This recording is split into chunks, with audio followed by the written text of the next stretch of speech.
Bienvenido a este rincón de historias de medianoche. Si te atreves a seguir escuchando, suscríbete, deja tu like y cuéntanos en los comentarios desde donde nos escuchan. Aquí, las historias no se olvidan fácilmente, así que comencemos.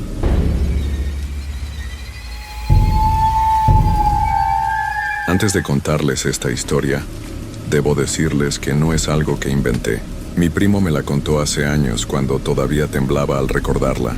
Él estuvo ahí, lo vivió todo. Durante mucho tiempo pensé que solo era su imaginación, hasta que encontré ciertas pruebas que me hicieron cambiar de opinión. Lo que van a leer pasó realmente, y aunque han pasado décadas, todavía me da escalofríos recordarlo. Mi nombre es Roberto Carlos Mendoza García. Tengo 42 años y vivo en el pueblo de San Miguel de las Flores, en el estado de Guanajuato. Lo que voy a contarles pasó cuando tenía 12 años, pero lo recuerdo como si hubiera sido ayer. Hay cosas que uno nunca puede olvidar, por más que quiera. Todo comenzó en el verano de 1995. Mis padres habían decidido enviarme a pasar las vacaciones con mi tía Esperanza, que vivía en un pueblito muy pequeño llamado Santa Clara del Monte. Era un lugar donde todos se conocían, donde las casas eran de adobe y las calles de tierra. El pueblo tenía apenas 300 habitantes, y el edificio más importante era la iglesia de San Judas Tadeo, que estaba justo en el centro de la plaza. Mi tía Esperanza era una mujer muy religiosa. Todos los días iba a misa de 6 de la mañana, y los domingos se quedaba casi todo el día en la iglesia ayudando con las actividades. Ella me llevaba siempre, y aunque a mí no me gustaba mucho levantarme tan temprano, no tenía más remedio que acompañarla. La iglesia era muy vieja, construida en el siglo XVII, según decía una placa que estaba en la entrada. Tenía paredes muy gruesas, un techo altísimo y unas ventanas pequeñas que apenas dejaban pasar la luz. Durante el día se veía normal, pero en las tardes, cuando el sol se ponía, algo cambiaba. Las sombras se hacían más largas, los rincones se volvían muy oscuros, y yo siempre sentía que alguien me estaba observando. El padre Nicolás era el sacerdote del pueblo. Era un hombre mayor de unos 60 años, con el cabello completamente blanco y unas manos muy grandes. Siempre usaba una sotana negra que le llegaba hasta los pies, y cuando caminaba, se escuchaba el sonido de sus zapatos resonando en el piso de piedra. Todos en el pueblo lo respetaban mucho, pero a mí me daba cierto miedo. Sus ojos eran muy penetrantes y cuando me miraba, sentía como si pudiera leer mis pensamientos. Durante las primeras semanas todo fue normal. Iba a misa con mi tía, ayudaba en algunas tareas de la iglesia y pasaba el resto del día jugando con los otros niños del pueblo. Pero todo cambió el día que conocí a Carmela. Carmela era una niña de mi edad, delgada y muy pálida, con el cabello negro y liso que siempre llevaba recogido en una trenza. Vivía con su abuela en una casa que estaba justo al lado de la iglesia. Lo extraño de Carmela era que nunca la veía durante el día. Solo aparecía en las tardes cuando el sol se estaba poniendo, y siempre estaba cerca de la iglesia, como si estuviera esperando algo. La primera vez que hablé con ella fue un martes por la tarde. Yo estaba sentado en las escaleras de la iglesia, esperando a que mi tía terminara de arreglar las flores del altar, cuando ella se acercó. Caminaba muy despacio, sin hacer ruido, y cuando llegó a donde yo estaba, se sentó a mi lado sin decir nada. ¿Cómo te llamas?, le pregunté. Carmela, me respondió con una voz muy suave, casi como un susurro. Yo soy Roberto. ¿Por qué nunca te veo en misa? Ella me miró con unos ojos muy tristes y me dijo, ¿por qué no puedo entrar? ¿Por qué no puedes entrar? Porque sé lo que pasa adentro cuando todos se van. Sus palabras me dieron escalofríos. Había algo en su forma de hablar, en la manera como me miraba, que me hacía sentir incómodo, pero al mismo tiempo, tenía mucha curiosidad por saber qué quería decir. ¿Qué pasa adentro?, le pregunté. Carmela se quedó callada por un momento, mirando hacia la puerta de la iglesia. Luego me dijo, ¿has notado que el padre Nicolás nunca sale de la iglesia después de las 8 de la noche? La verdad es que no me había fijado en eso, pero ahora que lo mencionaba, me di cuenta de que era cierto. Mi tía y yo siempre nos íbamos antes de que oscureciera, y nunca había visto al padre Nicolás salir de la iglesia por las noches. ¿Y qué tiene de raro eso?, le pregunté. Que no está solo, me dijo Carmela. Hay otros que vienen a verlo cuando todos se van. Vienen por el túnel. ¿Qué túnel?, el túnel que está debajo del altar. Mi abuela me contó que lo construyeron hace muchos años, cuando había problemas con el gobierno. Los sacerdotes lo usaban para esconderse. En ese momento salió mi tía de la iglesia, y Carmela se levantó rápidamente. Tengo que irme, me dijo, pero si quieres saber la verdad, ven mañana a las 9 de la noche. Espérame aquí.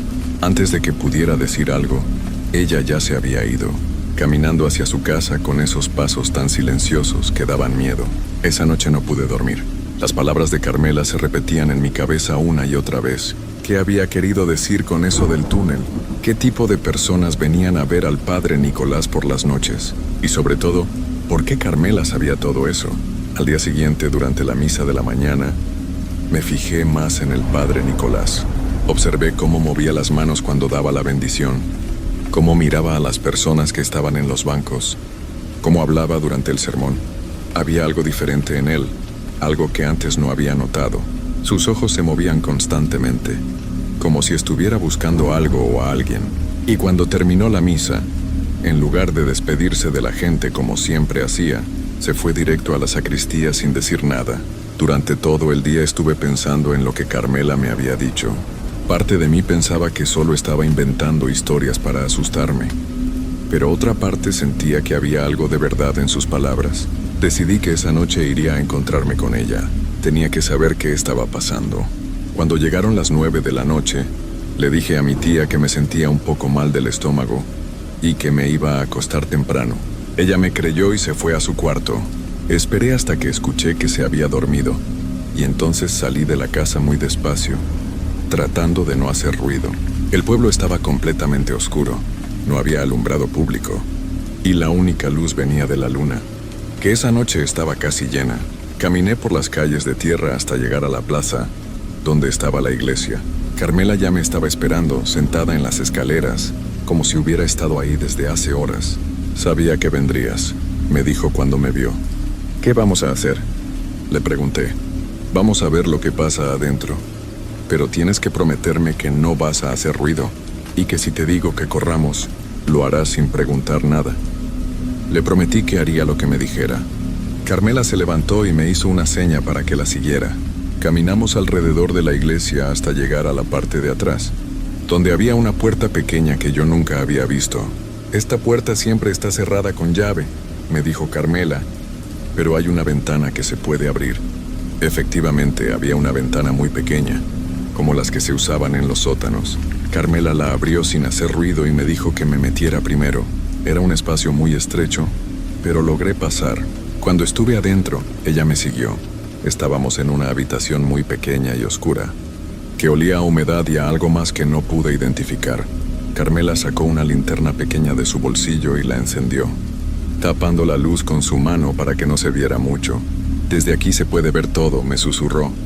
Había una puerta que daba al interior de la iglesia y tenía una cerradura muy vieja con un agujero, lo suficientemente grande para poder ver a través de él. Carmela me hizo una seña para que me acercara y mirara. Lo que vi me dejó helado. El interior de la iglesia estaba iluminado por velas que formaban un círculo perfecto alrededor del altar. Pero no era el padre Nicolás quien estaba ahí. Había 7 personas vestidas con túnicas negras que les cubrían todo el cuerpo, incluyendo la cabeza. No podía ver sus rostros, pero por la manera como se movían, parecían ser tanto hombres como mujeres. Estaban parados en círculo, y en el centro había algo que me hizo sentir náuseas. Era una mesa de piedra que nunca había visto antes, muy diferente al altar normal. Tenía símbolos grabados que no reconocí, y sobre ella había objetos que no pude identificar bien desde dónde estaba. ¿Qué están haciendo?, le susurré a Carmela. Esperando, me respondió sin apartar los ojos de la cerradura. ¿Esperando qué? Al padre Nicolás. Siempre llega a las 10 en punto. Mientras esperábamos, las personas encapuchadas comenzaron a caminar alrededor de la mesa de piedra.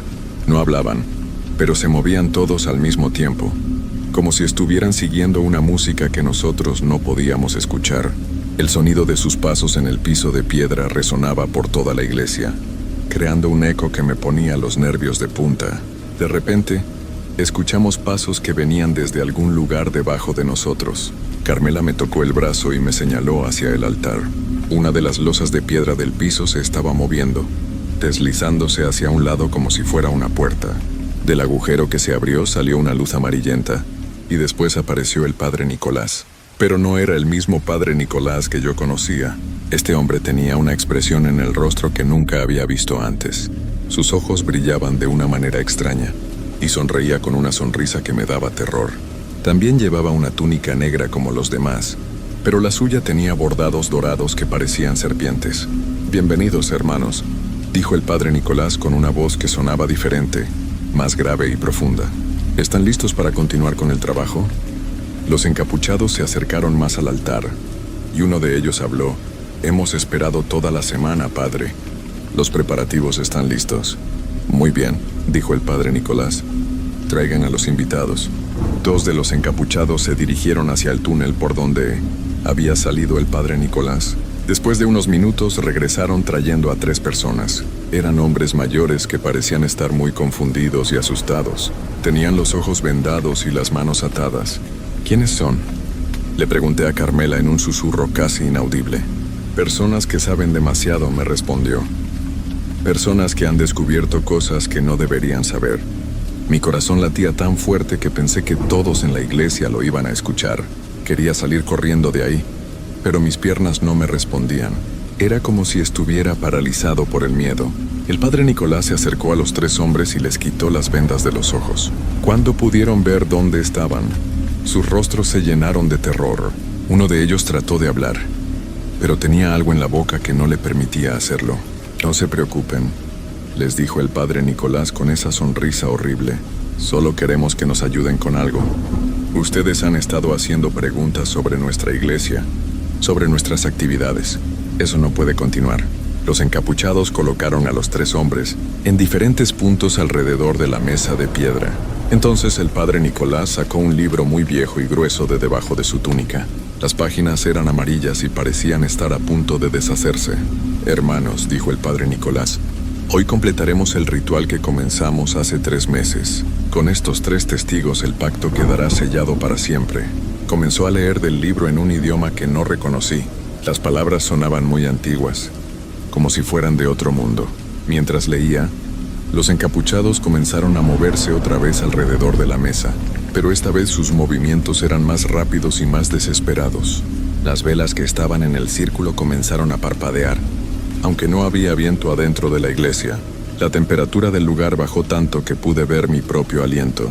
Carmela estaba temblando a mi lado, pero no dejaba de mirar a través de la cerradura. Entonces pasó algo que jamás podré olvidar. El aire dentro de la iglesia se volvió espeso, como si fuera difícil respirar, y comenzamos a escuchar voces que no venían de ninguna de las personas que estaban ahí. Eran voces que parecían venir de las paredes, del techo, de debajo del piso. «¿Qué es eso?», le pregunté a Carmela, pero ella no me respondió. Estaba como hipnotizada por lo que estaba viendo. El padre Nicolás levantó las manos hacia el techo y gritó algo en ese idioma extraño. En ese momento, las voces se volvieron más fuertes y pude entender que no estaban hablando en español. Sonaban furiosas, como si estuvieran enojadas por algo. Los 3 hombres que estaban atados comenzaron a moverse desesperadamente, tratando de liberarse, pero los encapuchados los sujetaban con fuerza. Uno de ellos logró quitarse la mordaza de la boca y comenzó a gritar pidiendo ayuda. «¡Ayuda! ¡Alguien ayúdeme! ¡Están locos! ¡Van a!». Pero no pudo terminar la frase porque uno de los encapuchados le volvió a poner la mordaza. El padre Nicolás se veía molesto por la interrupción. «Hermanos, debemos continuar», dijo. «El momento se está acercando». Sacó algo de una bolsa que estaba sobre la mesa de piedra. Era un frasco pequeño con un líquido rojo que brillaba con la luz de las velas. Lo destapó y comenzó a verter el contenido en los símbolos que estaban grabados en la mesa. Cuando el líquido tocó la piedra, los símbolos comenzaron a brillar con una luz rojiza. Las voces que veníamos escuchando se volvieron aún más fuertes, y ahora parecían estar muy cerca de nosotros. De repente, Carmela me agarró del brazo con tanta fuerza que me lastimó. «Tenemos que irnos», me dijo. «Ahora». «¿Por qué?». «Porque ya nos vieron». Miré otra vez a través de la cerradura y vi que el padre Nicolás estaba mirando directamente hacia donde estábamos nosotros. Sus ojos brillaban con esa luz extraña, y tenía una sonrisa que me helaba la sangre. «Parece que tenemos visitantes», dijo el padre Nicolás. «Hermanos, vayan por ellos». Dos de los encapuchados comenzaron a caminar hacia donde estábamos nosotros. Carmela me jaló hacia la ventana por donde habíamos entrado. «¡Rápido!», me gritó. Salimos de la habitación tan rápido como pudimos. Una vez afuera, Carmela me agarró de la mano y comenzó a correr hacia su casa. Yo la seguí sin preguntar nada, con el corazón latiéndome tan fuerte que pensé que se me iba a salir del pecho. Corrimos por las calles oscuras del pueblo hasta llegar a la casa donde vivía Carmela con su abuela. Ella abrió la puerta sin hacer ruido y me hizo pasar. «¿Qué hacen aquí?», preguntó una voz desde la cocina. Era la abuela de Carmela, una mujer muy anciana que caminaba con bastón. «Abuela, nos vieron», le dijo Carmela. «Saben que estuvimos ahí». La abuela se acercó a nosotros y me miró con unos ojos muy cansados. «¿Tú eres el nieto de Esperanza?», me preguntó. «Sí, señora». «Entonces ya es hora de que sepas toda la verdad», me dijo. «Siéntate, hijo. Lo que te voy a contar es muy importante». Nos sentamos en la mesa de la cocina y la abuela de Carmela comenzó a hablar con una voz muy seria. «Lo que viste esta noche no es algo nuevo», me dijo. «Lleva pasando muchos años desde antes de que yo naciera. Mi abuela me contó que todo comenzó cuando construyeron la iglesia». «¿Qué es lo que hacen?», le pregunté. «Hacen tratos con cosas que no deberían existir en este mundo. El padre Nicolás no es realmente un sacerdote. Es alguien que usa la iglesia para hacer cosas muy malas». «¿Y por qué nadie hace nada?». «Porque la gente que trata de hacer algo desaparece». Carmela me miró con esos ojos tristes que tenía siempre. «Por eso no puedo entrar a la iglesia», me dijo. «Porque mi papá desapareció cuando trató de contar lo que estaba pasando». La abuela puso su mano sobre la mía. «Hijo, tienes que irte de este pueblo mañana mismo. Si te quedas más tiempo, algo malo te va a pasar. Pero ¿qué puedo hacer? ¿Cómo puedo ayudar? Por ahora nada. Eres muy joven. Pero algún día, cuando seas mayor, tal vez puedas regresar y hacer lo que nosotros no hemos podido hacer». Esa noche no pude dormir nada.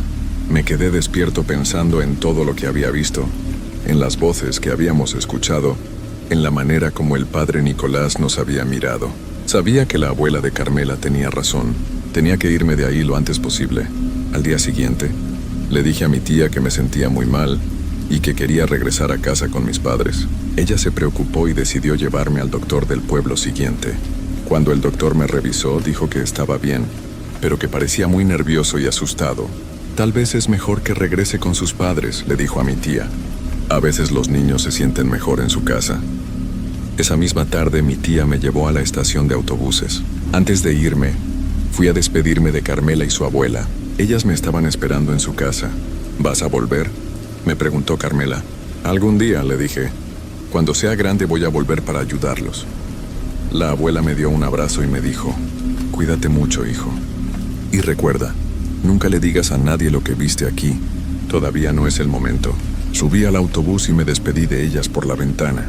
Mientras el autobús se alejaba del pueblo, miré hacia atrás y vi la iglesia de San Judas Tadeo. Incluso durante el día, me daba miedo verla. Durante el viaje de regreso a casa, no pude dejar de pensar en lo que había vivido. ¿Realmente había pasado todo eso? ¿O había sido solo un sueño horrible? Pero sabía que había sido real. Las imágenes estaban grabadas en mi memoria de una manera que me decía que todo había sido verdad. Cuando llegué a casa, mis padres me notaron muy cambiado. Estaba más callado, más serio y tenía pesadillas todas las noches. Ellos pensaron que tal vez me había dado nostalgia o que había pasado algo que no quería contar. Pasaron los años y yo crecí con ese secreto guardado dentro de mí. Nunca le conté a nadie lo que había visto en Santa Clara del Monte, pero tampoco pude olvidarlo. Cada vez que veía una iglesia recordaba esa noche. Cada vez que escuchaba campanas me acordaba de las voces que habíamos oído. Cuando cumplí 25 años decidí que ya era hora de regresar. Había pasado 13 años desde aquella noche terrible, pero los recuerdos seguían tan vivos como el primer día. Durante todos esos años, había estudiado, me había preparado y había buscado información sobre lo que podía estar pasando en Santa Clara del Monte. Lo que encontré me confirmó que mis sospechas eran correctas. Antes de volver al pueblo, investigué sobre la historia de la iglesia de San Judas Tadeo. En la biblioteca de la universidad, encontré documentos muy antiguos que hablaban sobre construcciones religiosas con propósitos ocultos. También encontré reportes de personas desaparecidas en la región, que se remontaban a más de 100 años atrás. El patrón siempre era el mismo. Personas que hacían preguntas sobre la iglesia, que investigaban demasiado o que habían visto cosas que no debían ver, simplemente desaparecían. Las autoridades nunca encontraban evidencia de lo que había pasado con ellos. Decidí que no podía ir solo. Contacté a un amigo mío, Daniel, que era periodista de investigación. Le conté parte de la historia, sin mencionar los detalles más extraños, y él aceptó acompañarme. También llevamos cámaras pequeñas y grabadoras para tener pruebas de lo que pudiéramos encontrar. Llegamos a Santa Clara del Monte un sábado por la tarde. El pueblo había cambiado muy poco en todos esos años. Las mismas casas de adobe, las mismas calles de tierra y la misma iglesia dominando la plaza central. Pero algo era diferente. Había menos gente, las casas se veían más abandonadas y el ambiente general era de tristeza y miedo. Lo primero que hice fue buscar la casa donde había vivido Carmela con su abuela. Cuando llegué, vi que estaba vacía. Las ventanas estaban tapadas con tablas y la puerta tenía un candado muy oxidado. Pregunté a una señora que vivía cerca y me dijo que la abuela había muerto hace 5 años y que Carmela había desaparecido poco después. Esa niña siempre fue muy rara, me dijo la señora. Decía cosas que no tenían sentido. Un día simplemente se fue y nunca más supimos de ella. Esa noche, Daniel y yo nos quedamos en la única pensión del pueblo. El dueño era un hombre mayor que parecía tener miedo de todo. Cuando le dijimos que queríamos visitar la iglesia, se puso muy nervioso. ¿Para qué quieren ir ahí?, nos preguntó. Esa iglesia está maldita. Mejor vayan a visitar la iglesia del pueblo de al lado. ¿Por qué dice que está maldita?, le preguntó Daniel. Porque ahí pasan cosas que no deberían pasar. El padre Nicolás no es una persona normal. Lleva más de 30 años en este pueblo y nunca ha envejecido. Esas palabras me helaron la sangre. Si el padre Nicolás llevaba 30 años ahí y yo lo había visto hace 13 años, entonces él debería tener más de 70 años ahora. Pero el dueño de la pensión decía que no había envejecido. ¿Usted lo ha visto recientemente?, le pregunté. Sí, lo veo todas las noches. Siempre sale de la iglesia a las 11:30 y camina por el pueblo, pero camina de una manera extraña, como si sus pies no tocaran el suelo. Esa noche, Daniel y yo decidimos quedarnos despiertos para ver si podíamos ver al padre Nicolás. Nos pusimos en la ventana de nuestro cuarto, que daba hacia la plaza, y esperamos. A las 11:30 en punto, como había dicho el dueño de la pensión, vimos una figura salir de la iglesia. Era el padre Nicolás, pero algo estaba muy mal con él. Llevaba la misma túnica negra que había visto años atrás y caminaba exactamente como había descrito el dueño de la pensión. Sus pies parecían flotar a unos centímetros del suelo. ¿Estás viendo lo mismo que yo?, me preguntó Daniel. Sí, le respondí. Está flotando. El padre Nicolás caminó por toda la plaza, deteniéndose frente a cada casa. Cuando se detenía, se quedaba ahí parado por varios minutos, como si estuviera observando a las personas que vivían adentro. Luego continuaba hasta la siguiente casa. Cuando llegó frente a la pensión, se detuvo y miró directamente hacia nuestra ventana. Aunque estábamos en el segundo piso y con las luces apagadas, sabía que nos había visto. Su rostro se veía exactamente igual que como lo recordaba de hace 13 años. No había envejecido ni un solo día. Se quedó ahí parado por mucho tiempo, mirándonos con esa sonrisa horrible que me había dado tanto miedo cuando era niño. Entonces levantó la mano y nos hizo una seña para que bajáramos. Daniel y yo nos alejamos de la ventana inmediatamente. ¿Qué hacemos?, me preguntó Daniel. Esperamos a que se vaya, le respondí. Pero el padre Nicolás no se fue. Se quedó ahí parado toda la noche, mirando hacia nuestra ventana. Cuando amaneció, finalmente regresó a la iglesia. Al día siguiente, decidimos investigar más sobre el túnel que Carmela había mencionado. Fuimos a la biblioteca del pueblo y pedimos ver los planos originales de la iglesia. La bibliotecaria, una mujer muy anciana, nos dijo que esos documentos se habían perdido hace muchos años. Pero, nos dijo, mi bisabuelo trabajó en la construcción de esa iglesia. Él me contó que construyeron pasadizos secretos que conectaban la iglesia con otras partes del pueblo. ¿Sabe dónde están esos pasadizos?, le preguntó Daniel. Uno de ellos está en el cementerio, nos dijo. Conecta la iglesia con la cripta principal. Mi bisabuelo me dijo que nunca entrara ahí. porque se podían escuchar voces que venían de abajo. Esa tarde fuimos al cementerio. Estaba ubicado detrás de la iglesia y era muy pequeño. Había lápidas muy antiguas, algunas tan viejas que ya no se podía leer lo que decían. En el centro del cementerio había un edificio de piedra que parecía ser la cripta principal. La puerta de la cripta estaba abierta, lo cual era extraño. Nos acercamos con cuidado y vimos que había escalones que bajaban hacia la oscuridad. Daniel encendió su linterna y comenzamos a bajar. Los escalones eran muy antiguos y estaban cubiertos de musgo. El aire olía a humedad y a algo más desagradable que no pude identificar. Cuando llegamos al fondo, vimos que había un pasillo largo que se extendía hacia la dirección de la iglesia. Este debe ser el túnel que mencionó esa niña, me dijo Daniel. Caminamos por el pasillo con mucho cuidado. Las paredes estaban hechas de piedra y estaban cubiertas de símbolos extraños, parecidos a los que había visto en la mesa de piedra aquella noche. También había nichos en las paredes con huesos humanos. ¿Cuántas personas crees que han sido enterradas aquí?, me preguntó Daniel. Muchas más de las que deberían, le respondí. Al final del pasillo había una puerta de madera muy vieja. Daniel la empujó suavemente y se abrió sin hacer ruido. Del otro lado estaba la habitación que había visto cuando era niño, la que estaba debajo del altar de la iglesia, pero ahora era diferente. Las paredes estaban cubiertas con más símbolos, y había estantes llenos de libros antiguos y objetos extraños. En el centro de la habitación seguía estando la mesa de piedra, pero ahora tenía manchas oscuras que parecían muy viejas. Roberto, me dijo Daniel con voz temblorosa, mira esto. Se había acercado a uno de los estantes y había tomado un libro. Las páginas estaban llenas de nombres escritos a mano, con fechas al lado de cada uno. Son todas las personas que han desaparecido, me dijo. Mira las fechas. Van desde 1892 hasta el año pasado. Revisé el libro y vi que había cientos de nombres. Al final del libro, escritos con tinta más fresca, estaban los nombres de las 3 personas que había visto aquella noche cuando era niño. Daniel, le dije, tenemos que salir de aquí ahora mismo. ¿Por qué? Porque escuché pasos arriba. Efectivamente, se escuchaban pasos en el piso de la iglesia, justo encima de nosotros. Alguien estaba caminando alrededor del altar. Guardamos el libro y salimos de la habitación lo más rápido que pudimos. Corrimos por el pasillo y subimos los escalones de la cripta sin detenernos. Cuando salimos al cementerio, vimos que ya estaba oscureciendo. Tenemos que regresar a la pensión, le dije a Daniel. Pero cuando llegamos a la pensión, el dueño nos estaba esperando con una expresión muy preocupada. El padre Nicolás vino a preguntar por ustedes, nos dijo. Quiere que vayan a verlo a la iglesia esta noche a las 10. ¿Qué le dijeron?, le pregunté. Que no sabía dónde estaban. Pero él me dijo que sabía que ustedes iban a regresar y que los iba a estar esperando.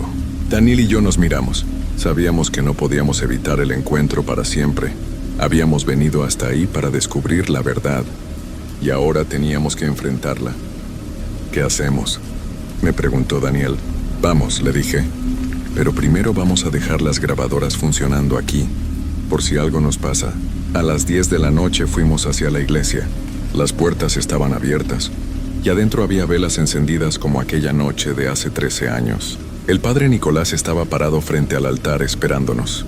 Roberto, me dijo cuando entramos, sabía que ibas a regresar.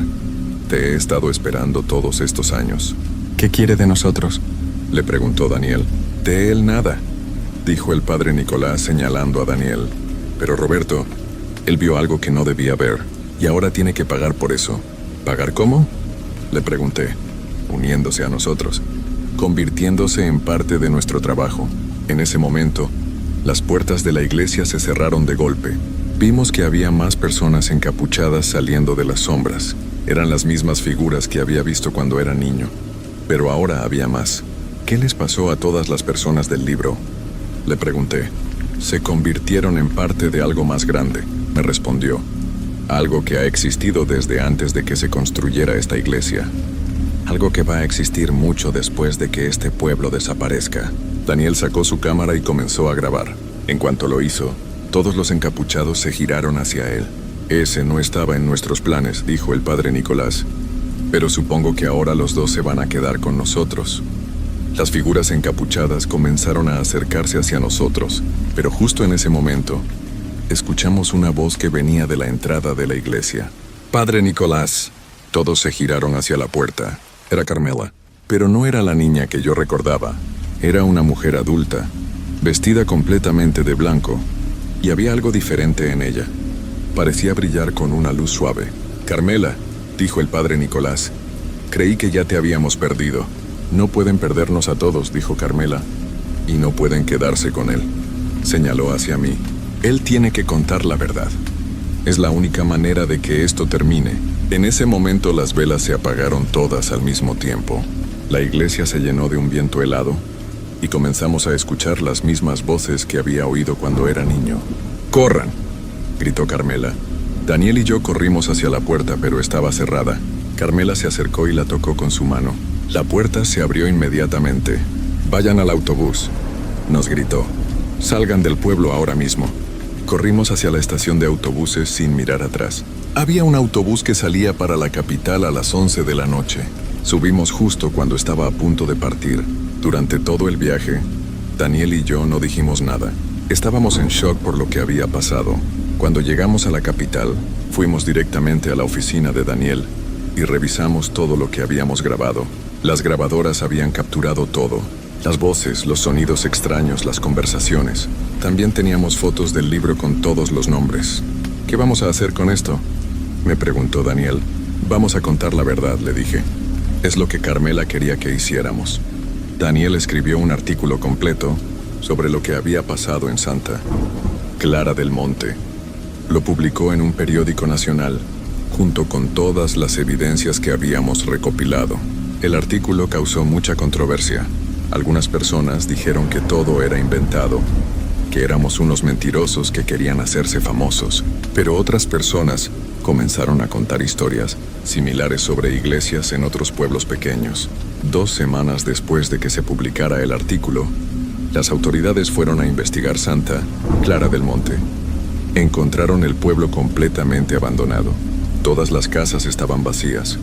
La iglesia estaba cerrada y no había ni una sola persona. Nunca se encontró rastro del padre Nicolás ni de las personas encapuchadas, pero sí encontraron el túnel que conectaba la iglesia con el cementerio y la habitación secreta debajo del altar. También encontraron cientos de huesos humanos que fueron identificados como los restos de las personas que habían desaparecido durante más de 100 años. La iglesia de San Judas Tadeo fue cerrada permanentemente. Pusieron una cerca alrededor de todo el pueblo y ahora está prohibido entrar ahí. Pero yo sé que eso no es suficiente. Sé que el padre Nicolás y sus seguidores no desaparecieron realmente. Solo se mudaron a otro lugar, a otro pueblo, a otra iglesia.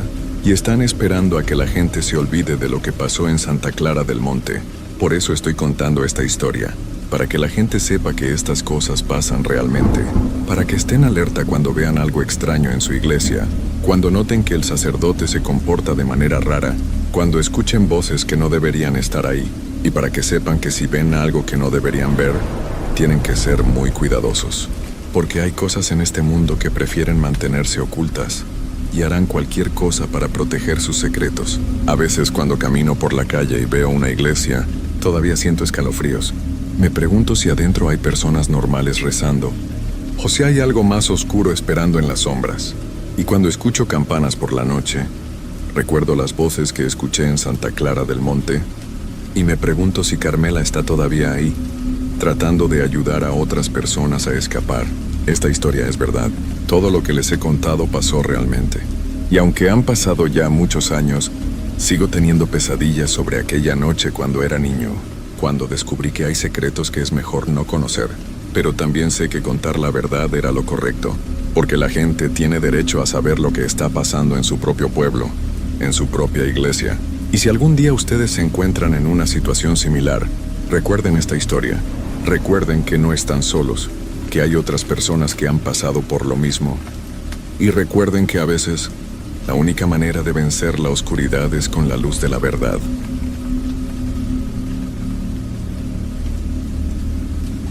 Antes de contarles esta historia, debo aclarar que yo mismo conocí a Sebastián Morales hace varios años, cuando trabajaba como vendedor de seguros en la ciudad de Guadalajara. Era mi vecino del departamento de al lado, un hombre callado pero siempre amable. Lo que van a escuchar no son invenciones mías. sino el relato exacto que él me contó una noche de octubre, mientras bebíamos café en su cocina. Sus manos temblaban tanto que apenas podía sostener la taza y sus ojos tenían un miedo que jamás he visto en otra persona. Sebastián desapareció 3 días después de contarme esto, y nunca más supe de él. Ahora les comparto su historia, tal como me la contó con sus propias palabras. Mi nombre es Sebastián Morales Hernández. Tengo 42 años y soy originario de Puebla, México. Durante toda mi vida fui una persona común y corriente. Trabajaba como contador en una empresa pequeña. Tenía mi casa modesta, mi esposa Elena y mis 2 hijos, Carlos de 15 años y Sofía de 12. Vivíamos tranquilos, sin lujos pero sin necesidades graves. Todo cambió hace exactamente 1 año y medio, cuando mi mundo se vino abajo por completo. Elena llevaba meses sintiéndose mal, con dolores constantes y una fatiga que no la dejaba ni levantarse de la cama algunos días. Los doctores no encontraban nada específico en los estudios básicos que podíamos pagar con nuestro seguro médico. Cuando finalmente pudimos hacer estudios más detallados, nos dieron la peor noticia que unos padres pueden recibir. Elena tenía cáncer y estaba muy avanzado. Los costos del tratamiento eran imposibles para nosotros. Hablamos de cantidades que representaban más dinero del que yo podría ganar en 10 años. Vendimos todo lo que teníamos de valor. Pedimos préstamos a familiares y amigos. Hipotecamos la casa, pero no era suficiente.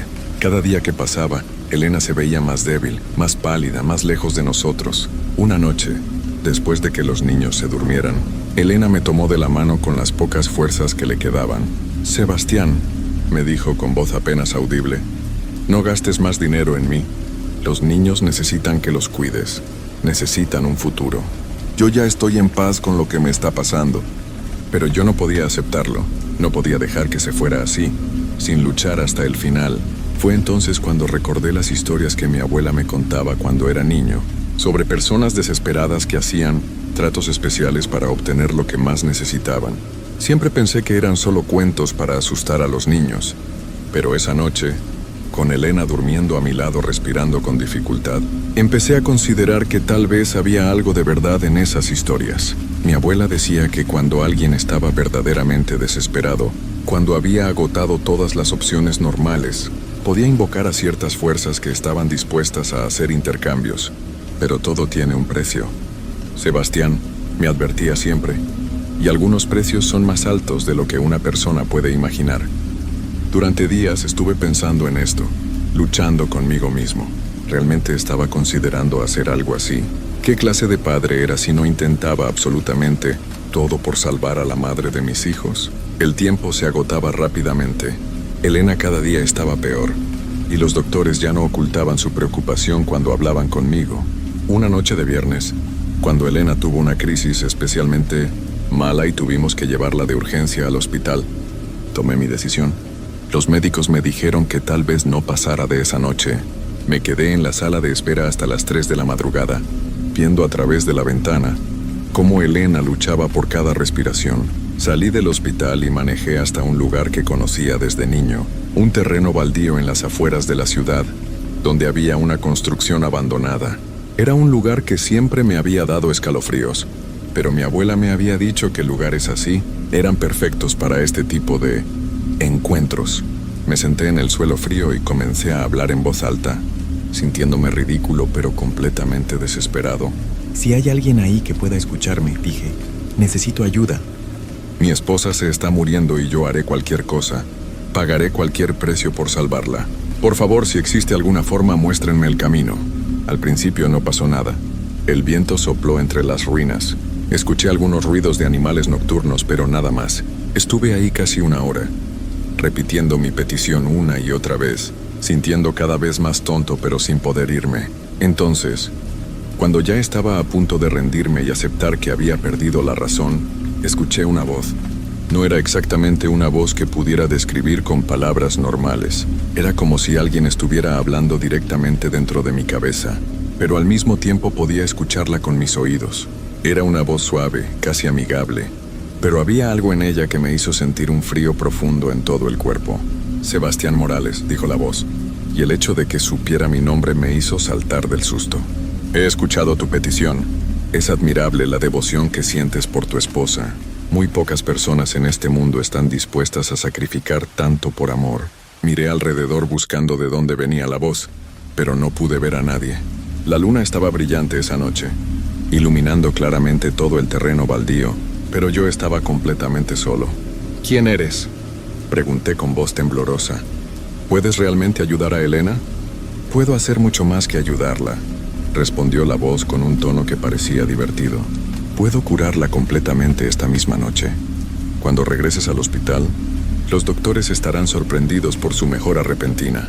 En una semana estará completamente sana, como si nunca hubiera estado enferma. Pero ya sabes que esto no es gratuito.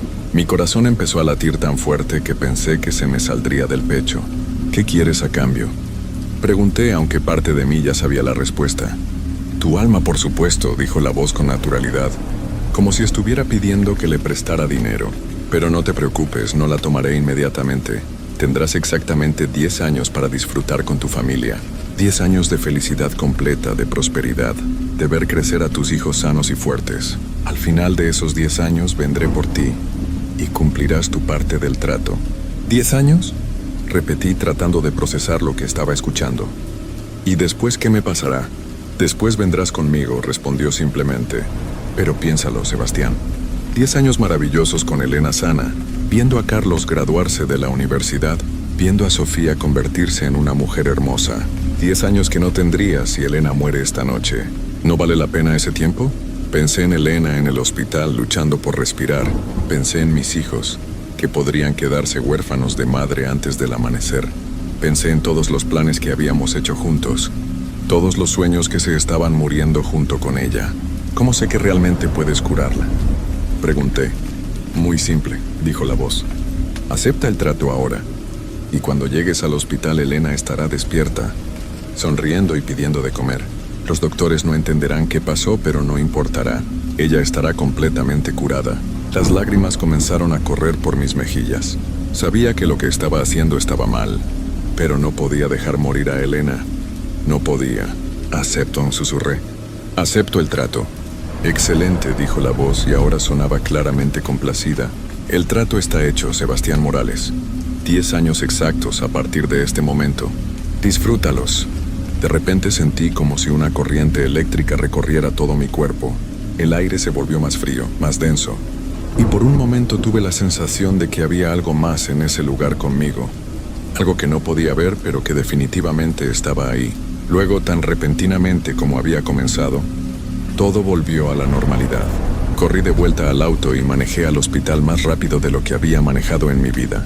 Cuando llegué a la habitación de Elena, no podía creer lo que veía. Ella estaba sentada en la cama, con color en las mejillas, sonriéndome como no lo había hecho en meses. Sebastián, me dijo con voz clara y fuerte, me siento increíble.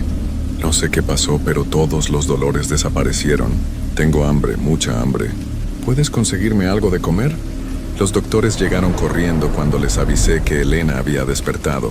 Hicieron prueba tras prueba, análisis tras análisis, y todos mostraban lo mismo. No había rastro del cáncer. Era como si nunca hubiera estado enferma. Los médicos no podían explicarlo. Hablaban de remisiones espontáneas y milagros médicos. Pero yo sabía la verdad. Esa fue la primera noche de los 10 años más felices y más aterradores de mi vida.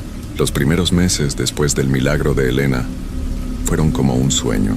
Ella recuperó toda su energía, su alegría, su forma de ser. Era como si hubiera vuelto a nacer. Los niños estaban felices de tener a su madre de vuelta y yo trataba de no pensar en el precio que había pagado por esa felicidad. Pero la vida tenía más sorpresas preparadas para mí. Pocas semanas después de que Elena saliera del hospital, recibí una llamada de la empresa donde trabajaba. Me habían ascendido a gerente general, con un sueldo 3 veces mayor al que tenía antes.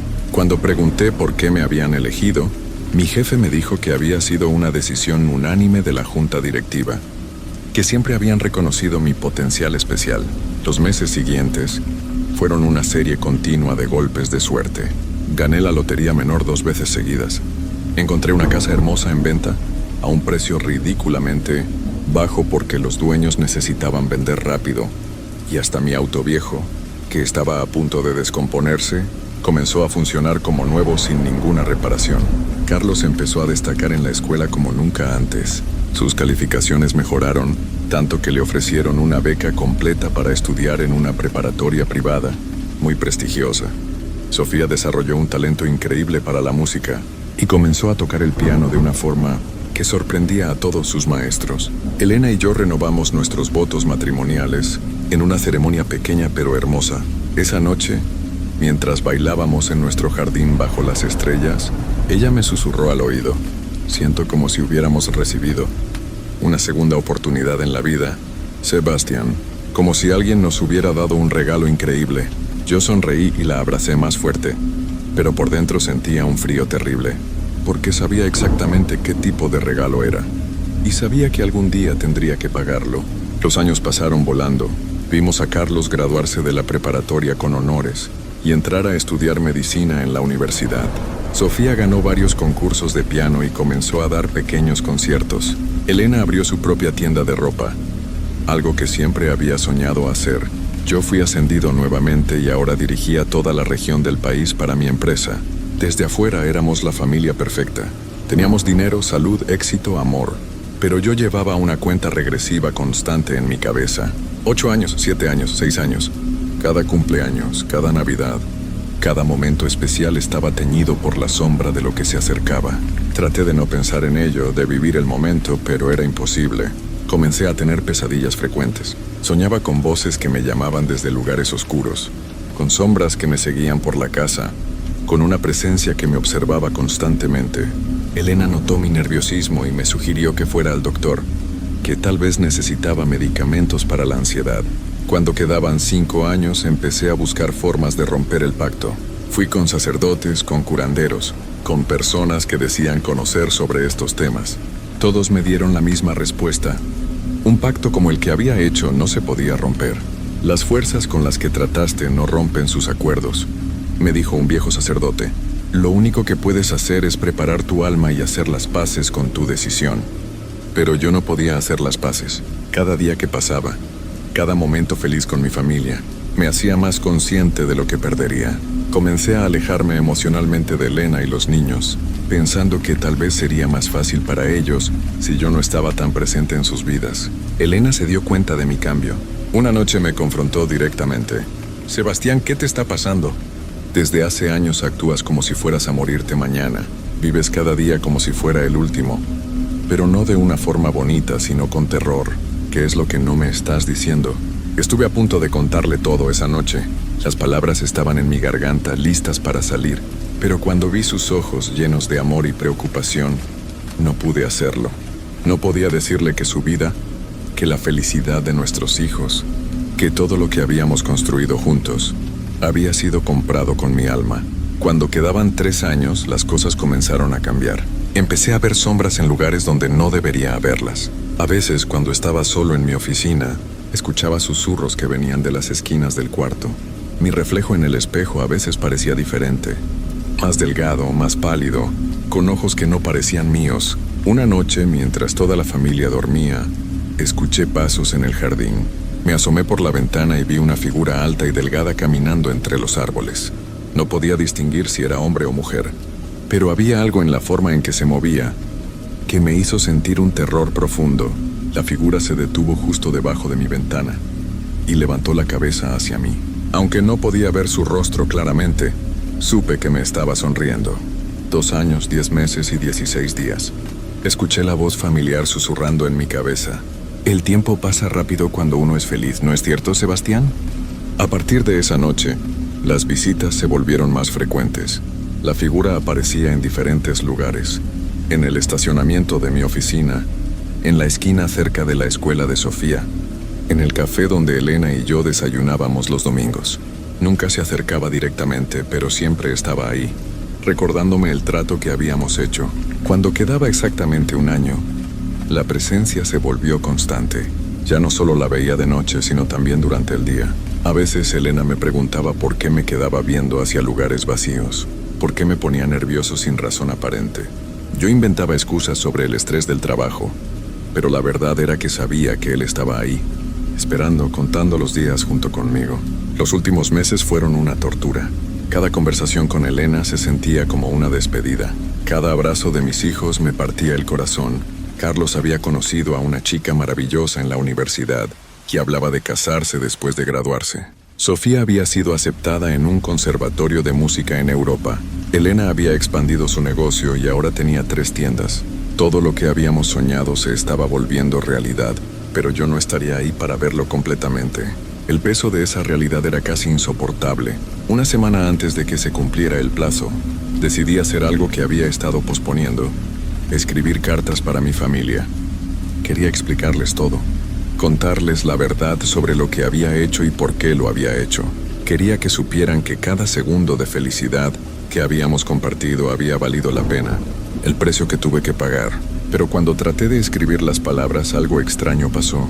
Cada vez que intentaba explicar el pacto, las palabras desaparecían del papel. Era como si algo me impidiera contar la verdad. Intenté grabar un video, pero la grabación siempre salía en silencio cuando llegaba a la parte del trato. Finalmente entendí que parte del acuerdo era que nunca podría revelar lo que había hecho. 3 días antes del final, la figura finalmente se me apareció claramente. Estaba sentado en mi oficina, trabajando tarde. Cuando sentí que alguien me observaba, levanté la vista y ahí estaba, sentado en la silla frente a mi escritorio. Era más joven de lo que esperaba, tal vez de mi edad, vestido con un traje negro elegante. Su rostro era atractivo, casi hermoso, pero sus ojos eran completamente negros, sin blanco, sin iris, solo una oscuridad profunda que parecía absorber la luz de la habitación. «Hola, Sebastián», me dijo con la misma voz que había escuchado 10 años atrás. «Espero que hayas disfrutado tu tiempo. ¿Has venido por mí?», pregunté, sorprendido por lo calmado que sonaba mi voz. «Todavía no», respondió con una sonrisa que no llegaba a sus ojos terribles.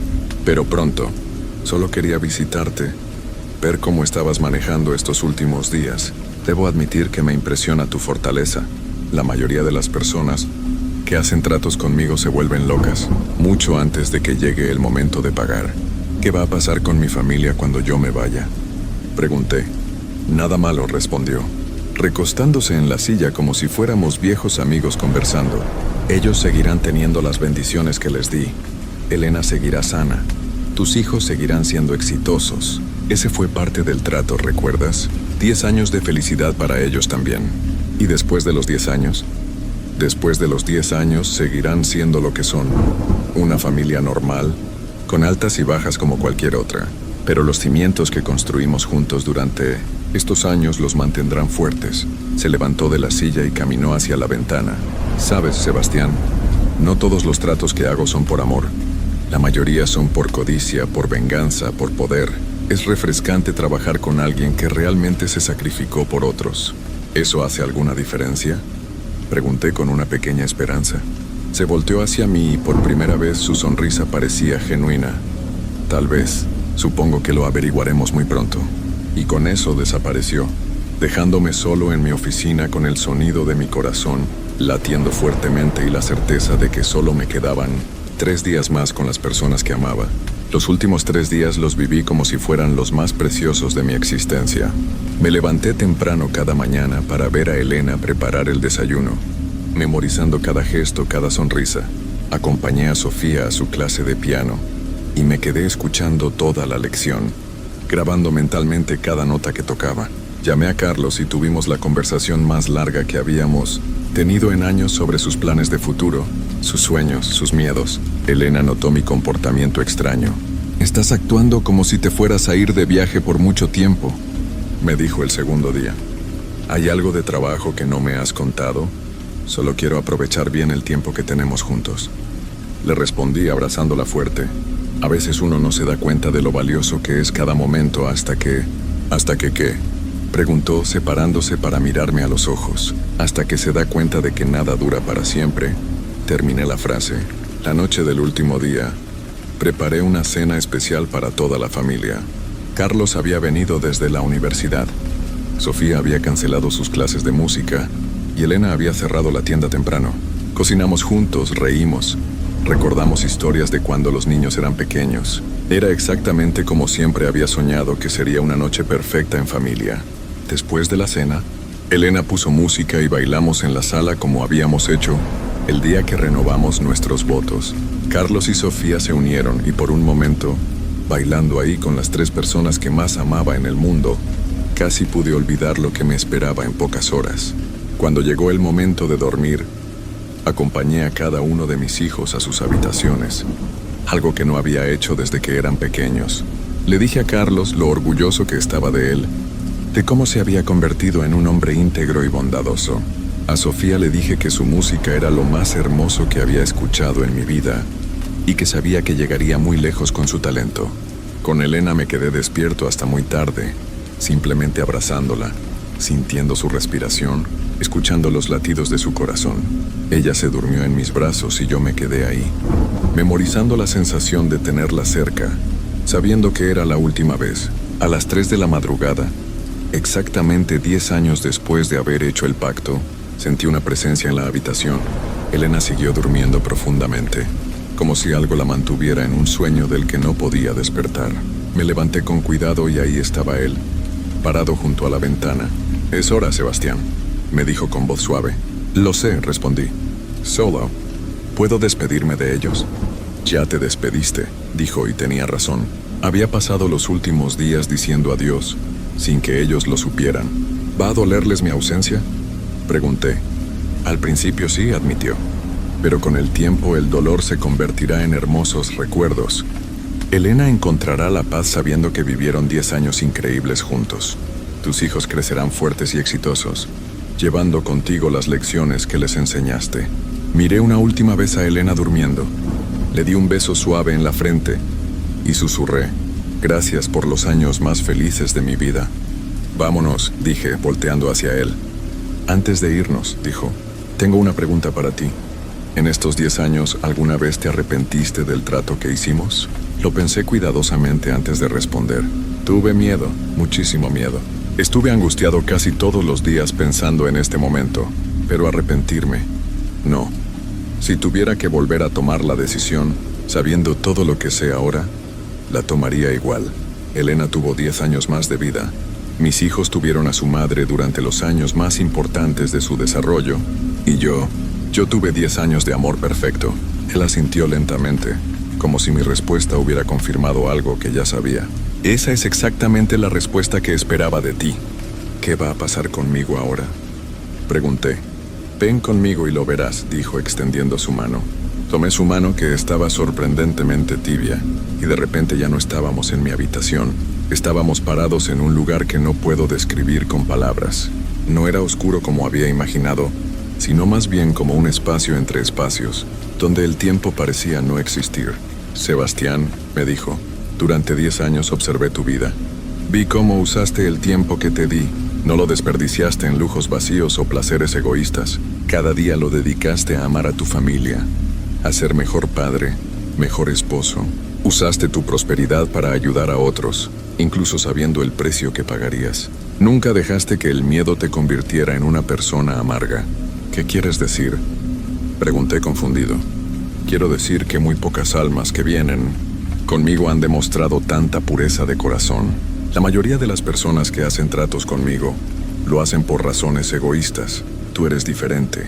De repente, el espacio a nuestro alrededor cambió. Ahora estábamos en un lugar lleno de luz dorada, cálido y acogedor. «Este no es el destino que esperabas, ¿verdad?», me preguntó con una sonrisa que por primera vez parecía completamente genuina. «No entiendo», susurré. «Sebastián, yo no soy lo que piensas que soy. Soy un guardián, un probador de almas. Mi trabajo es presentarme ante personas en momentos de extrema desesperación y ofrecerles exactamente lo que más desean. Pero el verdadero propósito no es cobrar almas, sino ver qué hacen las personas cuando tienen todo lo que quieren». Mi mente luchaba por procesar lo que estaba escuchando, pero los cuentos, las historias sobre pactos diabólicos, son reales también, me explicó.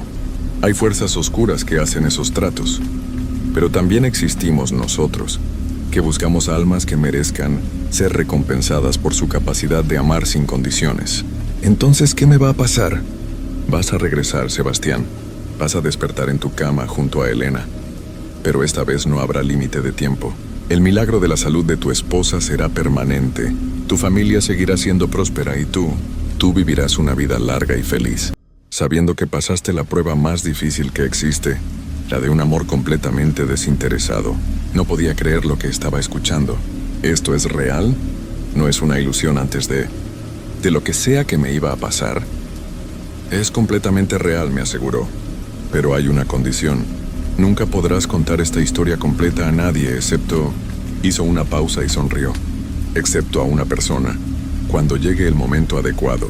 Alguien que necesite escuchar que existen fuerzas en el mundo que recompensan el amor verdadero. ¿Cómo sabré quién es esa persona? Lo sabrás, dijo simplemente. Cuando llegue el momento lo sabrás sin duda. De repente estaba de vuelta en mi habitación, acostado junto a Elena. Al principio pensé que había sido un sueño, pero cuando miré el reloj, eran exactamente las 3:33 de la madrugada, 10 años y 33 minutos después de haber hecho el pacto original. Elena se despertó y me miró con ojos somnolientos. «Sebastián, te sentí moverte. ¿Estás bien?» «Estoy perfecto», le dije abrazándola fuerte. «Nunca he estado mejor». Eso fue hace 6 meses. Desde entonces cada día ha sido una bendición.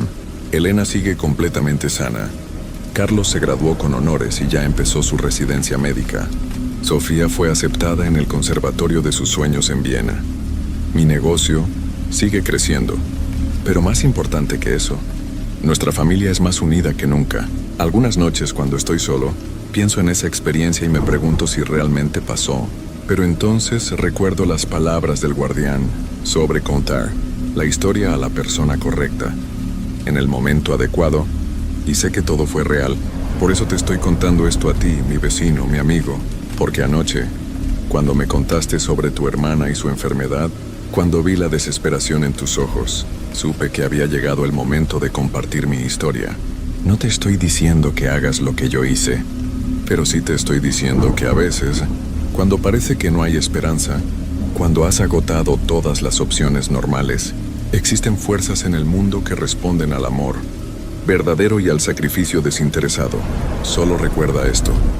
Si alguna vez te encuentras en una situación como la mía, asegúrate de que tu corazón esté lleno de amor y no de egoísmo, porque al final, lo que importa no es el trato que hagas, sino por qué lo haces y cómo vives después de hacerlo. Esa es mi historia. Esa es la verdad de lo que me pasó. Y ahora, por primera vez en 10 años y medio, puedo dormir en paz sabiendo que cumplí con la última parte de mi acuerdo. Compartir la esperanza con alguien que la necesitaba. Sebastián terminó de contarme esta historia alrededor de las 2 de la madrugada. Sus ojos ya no tenían ese miedo terrible que había visto al principio de la noche. De hecho, parecía en paz, como si un gran peso hubiera sido levantado de sus hombros. 3 días después, como mencioné al principio, él desapareció. Su familia dice que salió de casa esa mañana para ir al trabajo y nunca llegó. No hubo accidente, no dejó nota. Simplemente se desvaneció como si nunca hubiera existido. Pero yo sé la verdad. Sebastián cumplió su último deber y ahora está donde pertenece, en un lugar de luz y paz, habiendo demostrado que el amor verdadero puede vencer incluso a las fuerzas más oscuras del mundo.